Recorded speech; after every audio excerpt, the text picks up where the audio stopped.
So this is going to be a bit of a tough video, so hopefully the cats will join us. I mean, technically Ellie is here, but she's under the bench I put my microphone on, so you can't really see her. And now she's trying to crawl into my lap, so you still won't really be able to see her, but she's here, so thanks, Ellie. We appreciate you. Anyway, hello and welcome to or back to my channel. I'm Kit, and here we talk about harmful beliefs and ideas promoted by certain influencers, content creators, and so on. And today, we're going to answer a question posed to us by Dear Sister. Before we get into it, I would like to note that I don't know Sister, and these are my thoughts and opinions on the content she puts out for public consumption. That being said, thank you for clicking on this video, and I would like to give extra thanks to my patrons. Links to my socials and Patreon are below, along with sources and resources, and now on to the reason we're all here. Dear Sister is an Instagrammer claiming to exhort and encourage sisters in Christ. You might be more familiar with her as the one who said withholding sex from your husband is stealing from him. She's a real treat. Anyway, she had a proposition for feminists, and as a feminist, I decided to answer. But first, because I'm going to get angry, I wanted to look at a few more things she had to say. What are you doing, Ellie? That's not going to work. When a man succeeds in his endeavors, he becomes the alpha of his male social circle who tends to admire and learn from him. When a woman succeeds in her endeavors, she becomes the target of envious, subtle, malicious social sabotage from her female friends. When a man takes back his adulterous wife, it's rightly so, you probably neglected her. When a woman takes back her adulterous husband, it's you're setting a dangerous example for women everywhere. When a husband serves his wife, it's as you should, and where can I find a man like you? When a wife serves her husband, it's cringe and setting us back 100 years and okay sis, but what does he do for you? This is supposed to be equality? This is feminism supporting women? Heck no. Feels like misogyny to me. Sister's characterization of women as bitter nags sounds like misogyny to me, but to her posts, who are these people? Jealous, bitter people who drag everyone down do exist, but they aren't the majority. And let's be honest, Sister and her fellows dream up these scenarios and then try to shoehorn feminism in. But there was no feminism in her post. She spoke of men and women, and I hate to be the one to tell Sister this, but women aren't feminists by default, and just because someone is a feminist, that doesn't mean they're a good person. Just like someone being a Christian doesn't mean they're a good person. Feminists are people just like everyone else. You want to know one of the wackier arguments I've heard leveled against wives and mothers who choose to be homemakers instead of pursuing a career?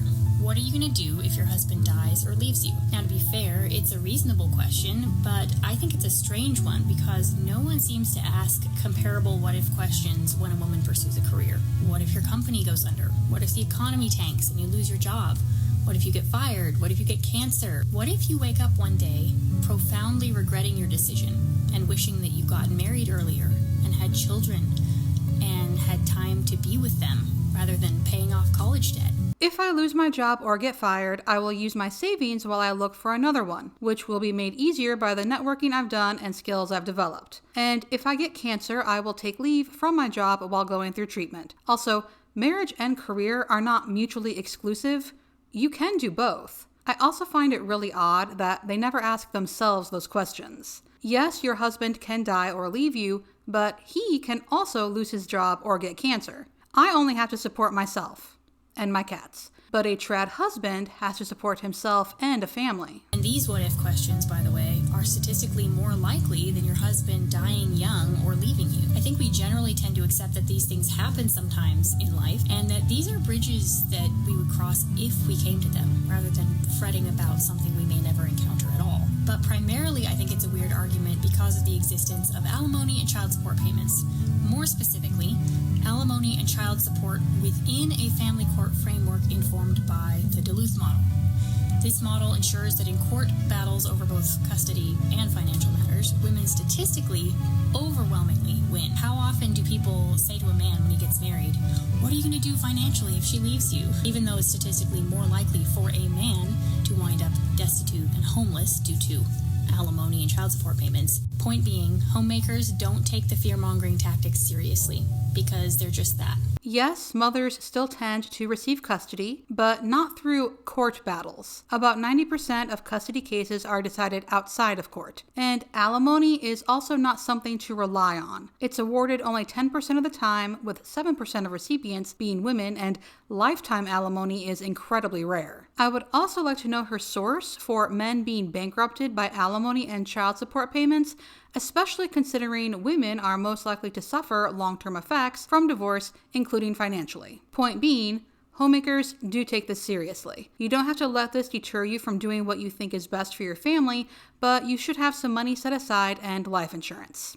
And that was it for the fun stuff. If deceitful women never lied about things like rape and physical abuse, there would be no reason to disbelieve allegations. It's because of them that truly abused women aren't believed. My long-standing proposition for feminists: if you truly care about women, campaign to legally penalize the women who come up with false allegations that cast doubt on truly abused women, making it harder to believe them. Spoiler, they won't, because feminism isn't ultimately about protecting women. No one hates the words abuse or rape being casually thrown around more than someone who has been abused or raped. So let's stop pretending that the hyper use of these words or the indiscriminate mantra, believe all women, is actually helping abused women at all. I know staunchly anti-feminist women who are also rape survivors. I know wives who believe in submission, though their husbands have misused their authority. I know women who've suffered abuse and still embrace biblical patriarchy because they know it doesn't condone that. Let's stop pretending that valuing men is a privilege only afforded by women who haven't been deeply hurt by them.